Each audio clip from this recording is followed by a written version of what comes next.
Hello students, how are you? कैसे हो? अच्छे हो सभी?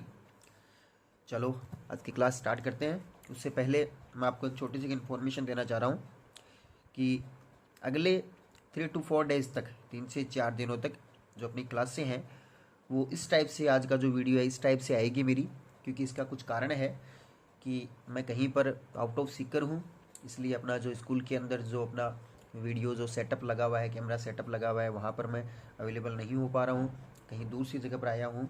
इसलिए आपको जो अगली जो क्लासें हैं, अपना जो कंटिन्यू जो चैप्टर चल रहे हैं उनके वीडियोज़ में नोट्स के थ्रू आउट, यहाँ पर कोई दिक्कत वैसे नहीं होगी आपकी। जो चीज़ मैं बोर्ड पर रिप्रेजेंट करके आपको एक्सप्लेन कर रहा था वो चीज़ें, वो सभी चीज़ें जो है मैं आपको यहाँ पर नोटबुक के अंदर एज ए अपन ट्यूशन पढ़ते हैं या आप कोई प्रॉब्लम्स डाउट्स लेकर के आते हो तो नोटबुक के अंदर आपको मैं एक्सप्लेन करता हूँ। उस टाइप से जो कंप्लीट वीडियो है मैं आपको अगले 3-4 दिन तक इस टाइप से वीडियो भेज करके करूँगा। कोई दिक्कत नहीं होगी, वैसे दिक्कत होगी तो अपन वैसे रिवीजन कर लेंगे। वैसे मेरे ख्याल से कोई दिक्कत नहीं होगी, बोर्ड वाली सभी चीज़ें मैं यहाँ पर लिखूँगा। तो अब अपन आते हैं अपने मेन टॉपिक के ऊपर। तो देखो, अपना चैप्टर नंबर 4 चल रहा था, फर्स्ट यूनिट का लास्ट चैप्टर था, जिसमें अपने प्रीवियस वीडियो में एक टॉपिक कर लिया था जिसका नाम था माइक्रो प्रोपेगेशन। ठीक है, माइक्रो प्रोपेगेशन एक प्लांट्स के अंदर पाए जाने वाला एक एबनॉर्मल रिप्रोडक्शन की एक मेथड था। यानी चैप्टर का नाम ही special methods of reproduction in plants में था।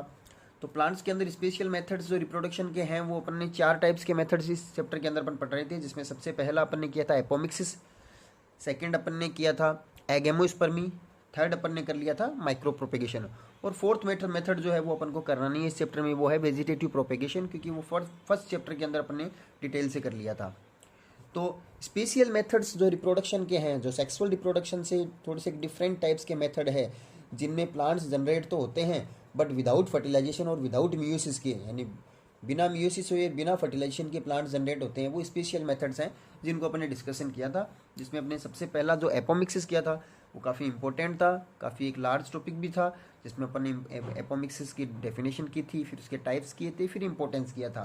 फिर उसके बाद में एगेमोस्पर्मी, छोटा सा ये टॉपिक किया था अपन ने, फिर माइक्रो प्रोपेगेशन किया था। माइक्रो प्रोपेगेशन अपन बायोटेक वाली यूनिट में फिर से दोबारा से डिटेल से स्टडी करेंगे। ये सब चीज़ें अपन ने कर ली थी। आज अपना जो टॉपिक है वो इन स्पेशल मेथड से कुछ अलग टाइप्स का एक अलग से टॉपिक दिया हुआ है इस चैप्टर के अंदर, जिसका नाम है अपना पोली एम्ब्रियोनी। टॉपिक का नाम है अपना पोली एम्ब्रियोनी, पोली एम्ब्रियोनी। ठीक है, देखो, पोली एम्ब्रियोनी, एगेमोस्पर्मी, एपोमिक्सिस, पार्थेनोजेनेसिस, ये कुछ ऐसी छोटी छोटी डिफिनेशन है जो बोर्ड एग्जाम के अंदर अपना जो इस यूनिट में से जो 1 नंबर का क्वेश्चन आएगा वो इन स्पेशल टाइप्स की जो डेफिनेशन है इनमें से आने के चांसेस पूरे पूरे बने रहते हैं। क्योंकि ये डेफिनेशन अपने आप में वैसे तो नाम से ही पूरी की पूरी अपन एक्सप्लेन कर सकते हैं। जो वर्ड आया, जैसे अब इस वर्ड से आप डिफाइन इजीली कर सकते हो, मैं आपको समझा दूंगा, मगर इंपॉर्टेंट है थोड़ी बोर्ड एग्जाम के अंदर जो अपना 1+3 में डिवाइडेशन है इस यूनिट का, उसमें से जो 1 नंबर वाली डेफिनेशन है वो जो ये 4-5 जो आपको मैंने अभी बताई है इनमें से कोई ना कोई पूछ जाती है। तो एग्जाम के पॉइंट ऑफ व्यू से देखें तो इंपॉर्टेंट पॉइंट है ये अपना पोली एम्ब्रियोनी। देखो, अब इसका डेफिनेशन में करते हैं। पोली एम्ब्रियोनी, एम्ब्रियो का मतलब आप जानते हो सभी, जब एक एग सेल और एक मेल गेमिट के बीच में फ्यूजन होता है, फर्टिलाइजेशन होता है, तो जो डिप्लॉइड स्ट्रक्चर बनती है जाइगोट, वो जाइगोट आगे चल करके एम्ब्रियो में कन्वर्ट हो जाता है। तो एम्ब्रियो तो ये हो गया। पोली एम्ब्रियोनी का मतलब ये हो गया है अपना कि नॉर्मल कंडीशन की बात करें अपन, जब नॉर्मल कंडीशंस होती हैं उस समय पर क्या होता है, जैसे एक सीड है, ये एक सीड है, इस सीड के अंदर एक सिंगल एम्ब्रियो प्रेजेंट होता है, एक सीड में एक एम्ब्रियो प्रेजेंट होता है। ये तो नॉर्मल सेक्सुअल रिप्रोडक्शन के थ्रू आउट जो सीड्स बनते हैं उनमें होता ही है। मगर यहाँ पर तो एबनॉर्मल कंडीशंस ले रहे हैं अपन। एबनॉर्मल कंडीशन में क्या होता है कि जैसे ये एक सीड है, उस सीड के अंदर मोर देन 1 एम्ब्रियो डेवलप हो जाए, ऐसे मैंने इसमें 3 एम्ब्रियो डेवलप कर दिए हैं, तो ये कहलाती है पोली एम्ब्रियोनी। अब आपको इजीली ये डेफिनेशन आप कर सकते हो, पोली का मतलब मोर देन 1 एम्ब्रियोनी, यानी एम्ब्रियो का डेवलप हो जाना। तो देखो, जब किसी प्लांट्स के सीड्स, या अपन ये कहें ओव्यूल या फर्टिलाइज्ड ओवम या एग बोल सकते हैं, उसमें मोर देन 1 एम्ब्रियो डेवलप हो जाते हैं तो इसको अपन पोली एम्ब्रियोनी कहते हैं। पता चल गया आपको डेफिनेशन क्या हो गई है कि जब प्लांट्स के सीड्स या ओव्यूल या फर्टिलाइज्ड एग में मोर देन 1 एम्ब्रियो डेवलप हो जाए, यानी एक से ज़्यादा एम्ब्रियो बन जाते हैं, तो इसे अपन बोलते हैं पोली एम्ब्रियोनी। ठीक है, जिम्नोस्पर्म प्लांट जो होते हैं उनके अंदर पॉली एम्ब्रियोनी जो होती है वो अक्सर पाई जाती है, यानी उनके अंदर कोई खास बात नहीं है। लगभग जिम्नोस्पर्म प्लांट में पॉली एम्ब्रियोनी मिलती है, यानी उनके सीड्स में एक से ज़्यादा एम्ब्रियो प्रेजेंट होते हैं। मगर अपन तो यहाँ पर एंजियोस्पर्म प्लांट्स की बात कर रहे हैं, अपनी यूनिटी एंजियोस्पर्मिक प्लांट्स के बारे में है। एंजियोस्पर्मिक प्लांट्स की अगर बात करते हैं तो एंजियोस्पर्मिक प्लांट्स के कुछ लिमिटेड प्लांट्स हैं, लिमिटेड फैमिलीज है प्लांट्स की, उनके अंदर ही केवल पॉली एम्ब्रियोनी पाई जाती है। तो वो कौन कौन से प्लांट है एंजियोस्पर्म प्लांट्स की अपन बात करते हैं तो देखो, जैसे सिट्रस है, सिट्रस के अंदर पॉली एम्ब्रियोनी मिलती है। नींबू जो होता है उसके अंदर मिलती है। टोबैको जो होता है उसके अंदर पॉली एम्ब्रियोनी मिलती है अपन को, ठीक है। जामुन जिसको इंडियन ब्लैकबेरी भी कहते हैं अपन, उसके अंदर भी अपन को पॉली एम्ब्रियोनी मिलती है। इसके अलावा एक प्लांट और है क्रोटेलेरिया, क्रोटेलेरिया नेम का जो प्लांट है उसके अंदर भी अपन को पॉली एम्ब्रियोनी मिलती है। तो ये कुछ प्लांट्स के नाम अपने सिलेबस में दिए हुए हैं जिनमें एंजियोस्पर्मिक प्लांट्स के नाम दिए हुए हैं जिनमें पॉली एम्ब्रियोनी देखी गई है। अब उसके बाद में फर्स्ट रिपोर्टेड यानी पॉली एम्ब्रियोनी को सबसे पहले ऑब्जर्व किसने किया तो उसकी बात करते हैं तो एक साइंटिस्ट का नाम आता है जो आपने पहले भी सुन रखा है, Antony von Leeuwenhoek. Antony von Leeuwenhoek जिसका साइटोलॉजी के अंदर बहुत बड़ा रोल है, जो लिविंग सेल्स है उनकी डिस्कवरी एंटोनी वॉन ल्यूवेनहॉक ने की थी। तो अपन बात कर रहे हैं यहाँ पर पॉली एम्ब्रियोनी, तो पॉली एम्ब्रियोनी को सबसे पहले रिपोर्ट यानी सबसे पहले ऑब्जर्व एंटोनी वॉन ल्यूवेनहॉक ने 1719 के अंदर 1719 के अंदर सबसे पहले देखा था। किस में देखा था इन्होंने? ऑरेंज सीड में, सीड्स ऑफ ऑरेंज, ऑरेंज के जो सीड होते हैं उनके अंदर सबसे पहले पॉली एम्ब्रियोनी को ऑब्जर्व किया था एंटोनी वॉन ल्यूवेनहॉक ने। अब देखो पॉली एम्ब्रियोनी वाली कंडीशन में होता क्या है, एक सीड के अंदर एक से ज़्यादा एम्ब्रियो बन जाना। मगर एम्ब्रियो चाहे कितने ही बने, उन एम्ब्रियो का डेवलपमेंट आगे जब होता है तो जब मेच्योर एम्ब्रियो बनते हैं उस समय पर एक सीड में केवल एक ही एम्ब्रियो जो होता है वो मेच्योर हो पाता है, बाकी जितने भी एम्ब्रियो होते हैं वो डिस्ट्रॉय हो जाते हैं। जैसे बन तो गए हैं, जैसे ये मैंने एक सीड बनाया, इस सीड के अंदर मैंने ये 4 एम्ब्रियो बना दिए हैं। अब ये एम्ब्रियो अभी तक तो इमेच्योर है, जब मेच्योर होंगे उस समय पर क्या होगा, इनमें से केवल एक एम्ब्रियो जो होता है, जैसे मैंने ये एक एम्ब्रियो मेच्योर कंडीशन में बना दिया है, बाकी 3 एम्ब्रियो जो होते हैं वो डिजनरेट हो जाएंगे यानी डिस्ट्रॉय हो जाएंगे। मेच्योरेशन के टाइम पर केवल एक ही बचेगा। ये तो मेच्योर एम्ब्रियो जो है केवल एक ही रहेगा, चाहे पॉली एम्ब्रियो वाली कंडीशन अपने पास बन गई हो, मगर मेच्योर केवल एक ही होगा, बाकी सभी डिस्ट्रॉय हो जाते हैं। मगर इसका भी एक एक्सेप्शन है, यानी ये जो मैं बात बता रहा हूँ इसका एक्सेप्शन क्या है, यानी ऐसा कौन सा प्लांट है जिसके अंदर मेच्योरेशन के टाइम पर भी सीड में एक से ज़्यादा एम्ब्रियो जो होते हैं प्रेजेंट होते हैं, तो उसका नाम है एक एपीफाइट। एक एपीफाइट प्लांट है। एपीफाइट प्लांट होता है वो प्लांट जो किसी अदर प्लांट्स के ऊपर उगता है।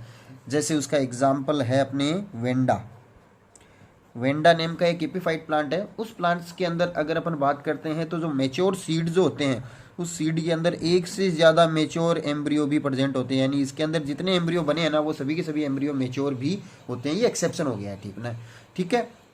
तो ये अलग से बात हो गई है। अब उसके बाद में देखते हैं कौन कौन से कोजेज या रीजन है अपने पास पॉली एम्ब्रियोनी की रीजन्स ऑफ पॉली एम्ब्रियोनी, यानी पॉली एम्ब्रियोनी के कौन कौन से रीजन या कोजेज है, का क्या क्या कारण है, पॉली एम्ब्रियोनी क्यों होती है प्लांट्स के अंदर।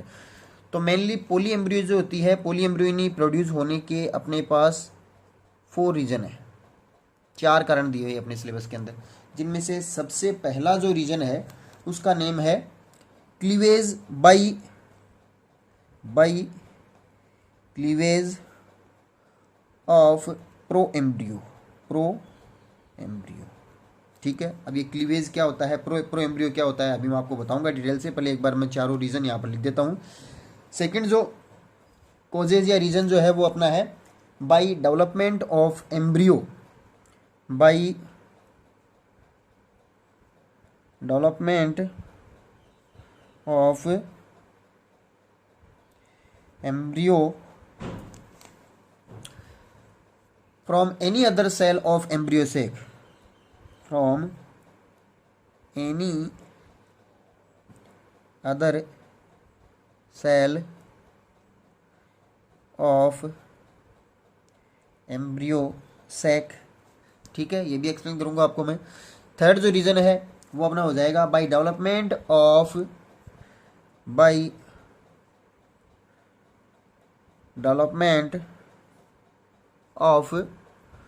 Bye development of more than one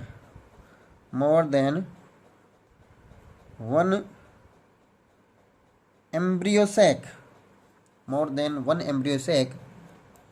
in an ovule। और फोर्थ जो रीज़न हो जाएगा अपने पास वो है by activity of sporophytic cells of ovule. ये 4 रीज़न हो गए हैं। देखो ये 4 रीज़न कौन कौन से हैं जिनको अपन पोलीएम्ब्रियोनी के 4 कोजेज या कारण भी कह सकते हैं। फर्स्ट जो है वो है by cleavage of proembryo. Second जो है उसका नेम है by development of embryo from any other cell of embryo sac. Third जो है उसका नाम है अपना by development of more than one embryo sac in an ovule. और फोर्थ जो है उसका नाम है by activity of sporophytic cells of ovule. अब देखो इनको डिटेल से, यानी पोलीएम्ब्रियो वाला जो टॉपिक है वो थोड़ा सा लार्ज टॉपिक है, मगर जो अपना मेनली जो क्वेश्चन पुट होता है एग्जाम के अंदर वो यहाँ से, जो मैंने आपको डेफिनेशन बताई ना, वो यहाँ से ही पुट होता है, मगर अपन को टॉपिक डिटेल से पूरा एक्सप्लेन करना है। ये 4 कारण है पोलीएम्ब्रियोनी के, जो आगे चल कर के 4 टाइप्स बन जाएंगे। ठीक है, जिस कारण से पोलीएम्ब्रियोनी हुई है उस पोलीएम्ब्रियोनी को उसी का ही कारण से संबंध रिलेटेड ही नेम दे दिया और उसका टाइप्स हो गया है। यानी इसके बाद में अपना जो टॉपिक आएगा वो आएगा टाइप्स ऑफ पोलीएम्ब्रियोनी। तो ये 4 रीजन अपन अच्छे से समझ जाएंगे ना, तो वो टाइप्स इसके अंदर ही छुपे हुए हैं, वो चारों टाइप्स इसी के अंदर आ जाएंगे। देखो सबसे पहला दिया है बाई क्लीवेज ऑफ प्रोएम्ब्रियो। ठीक है, प्रोएम्ब्रियो क्या होता है? जाइगोट होता है। जाइगोट को ही प्रोएम्ब्रियो बोल सकते हैं अपन। ठीक है, जाइगोट के अंदर क्लीवेज होना। क्लीवेज का मतलब क्या होता है? क्लीवेज का मतलब एक टाइप से आप ये मानो कि डिवाइडेशन होता है, माइटोटिक डिवीजन होता है ना। माइटोटिक डिवीजन में क्या होता है? एक सेल जो होती है उसके अंदर एक फ्यूरो बनती है, बीच में एक खांच बनती है। ठीक है, इस फ्यूरो के बन जाने से ये 2 सेल्स में सेपरेट हो जाती है और ये डिवीजन ही हो गया फिर। और ये डिवीजन होता है माइटोटिक डिवीजन के सिमिलर, यानी 1 से 2 बन जाते हैं, मगर दोनों जो बनी है वो बिल्कुल अपने पेरेंटल सेल के सिमिलर होती है, क्योंकि ये भी डिप्लॉइड तो 2 जो बनी है वो भी डिप्लॉइड। ऐसे माइटोसिस अपन ने पढ़ा था 11th क्लास के अंदर। तो क्लीवेज को आप एक माइटोटिक डिवीजन ही मानो। एम्ब्रियो जो होता है वो एक सिंगल एम्ब्रियो बना पहले, तो नॉर्मल कंडीशन में सिंगल एम्ब्रियो जो होता है, जाइगोट जो होता है, सिंगल जो जाइगोट बना है वो जाइगोट आगे चल करके एक मैच्योर एम्ब्रियो के अंदर कन्वर्ट हो जाता है। मगर अपन इस सिंगल जाइगोट से शुरुआत में ही 2 जाइगोट बना दे तो 2 जाइगोट आगे चल करके 2 एम्ब्रियो बनाएंगे, तो पोलीएम्ब्रियो वाली कंडीशन आ जाती है। तो पहला रीजन ही हो गया बाई क्लीवेज ऑफ प्रोएम्ब्रियो। इसको डिटेल से अपन टाइप्स के अंदर आपको मैं और बता दूंगा। सेकंड जो है by development of embryo from any other cell of embryo sac. अब देखो एम्ब्रियो सैक क्या होता है, जिसका दूसरा नाम क्या था? Female gametophyte. एम्ब्रियो सैक जो स्ट्रक्चर होती है उसके अंदर कौन कौन सी सेल्स होती है? 3 सेल्स तो ऊपर होती है जो हैप्लॉइड सेल्स होती है, एंटीपोडल सेल, और 3 सेल्स ही नीचे होते हैं, जिनमें 2 तो सिनर्जिड्स होती है और 1 एग सेल्स होती है, और सेंटर के अंदर एक सेकेंडरी न्यूक्लियस वाली सेल होती है। ठीक है, ये एम्ब्रियो सैक था जिसका नाम फीमेल गेमेटोफाइट भी किया था।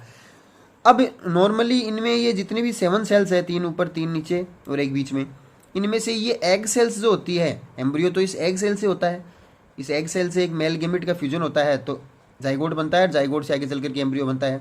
मगर इसमें ये बता रहा है कि by development of embryo from any other cell of embryo sac, यानी एग सेल से तो एम्ब्रियो बनता ही है, इसके अलावा ये जो सिनर्जिड्स है या ये जो एंटीपोडल सेल्स है ये भी एम्ब्रियो में कन्वर्ट होने लग जाए, तो एक तो इससे बना और उसके बाद में बाकी जिससे भी हो रहा है वो मोर देन 1 ही हो गया है। तो एग सेल्स को छोड़ करके एम्ब्रियो सेक की कोई भी अदर सेल्स जब एम्ब्रियो में डेवलप हो जाती है तो उस कंडीशन में भी पोलीएम्ब्रियोनी आ जाती है। तो दूसरा ये रीज़न हो गया है।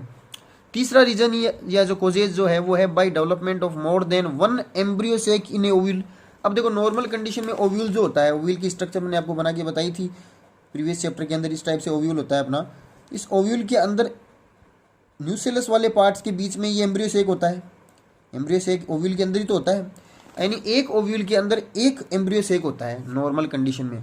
मगर यहाँ पर ये बताया जा रहा है कि bye development of more then 1 embryo in A ovule, यानी एक ओव्यूल में 1 से ज़्यादा एम्ब्रियो हो जाए, एम्ब्रियो सेक बन जाए, जिसको अपन फीमेल गेमेटोफाइट भी कहते हैं। ये कैसे पॉसिबल है? एबनॉर्मल कंडीशन में सब चीज़ पॉसिबल है। देखो एक एम्ब्रियो सेक कैसे बन रहा था? मेगा स्पोरोजेनेसिस हुआ तो 4 हैप्लॉइड मेगा स्पोर बने थे, 3 डिस्ट्रॉय हो गए थे, 1 बचा था अपने पास वेबल कंडीशन में। वो एक जो बचा था मेगा स्पोर वो आगे चल करके एक एम्ब्रियो सेक में कन्वर्ट हो रहा है। मगर अपन ये कर दें कि 4 जो मेगा स्पोर बन रहे हैं वो चारों के चारों एक्टिव कंडीशन में रहे, तो चारों आगे चल करके 4 एम्ब्रियो सेक नहीं बना देंगे क्या एक ही ओव्यूल के अंदर? तो अपन ये बात कर रहे हैं कि एम्ब्रियो से कि अगर मोर देन वन बन जाए, यानी एक ओव्यूल में एक से ज़्यादा एम्ब्रियो सेक बन जाए और आगे का काम नॉर्मल हो, जैसे एक एम्ब्रियो सेक की एक एग सेल से एक एम्ब्रियो बन रहा है, तो 4 एम्ब्रियो सेक के अंदर 4 एग सेल्स हो गई है, तो 4 एम्ब्रियो बन गए, हो गई पॉली एम्ब्रियोनी। और फोर्थ रीजन जो है वो है by activity of sporophytic cells of ovule. अब स्पोरोफाइटिक का मीनिंग आपको मैंने बताया था, स्पोरोफाइटिक का मीनिंग आते ही आप डिप्लॉइड से रिलेटेड कर देना इसको, यानी डिप्लॉइड सेल्स। ओव्यूल की डिप्लॉइड सेल्स कौन सी होती है? या तो न्यूसेलस की सेल्स होती है या इंटीग्यूमेंट्स वाली सेल्स होती है। तो न्यूसेलस या इंटीग्यूमेंट्स की कोई भी डिप्लॉइड सेल्स अगर एम्ब्रियो में कन्वर्ट हो जाए तो भी पॉली एम्ब्रियोनी आ जाएगी। क्यों?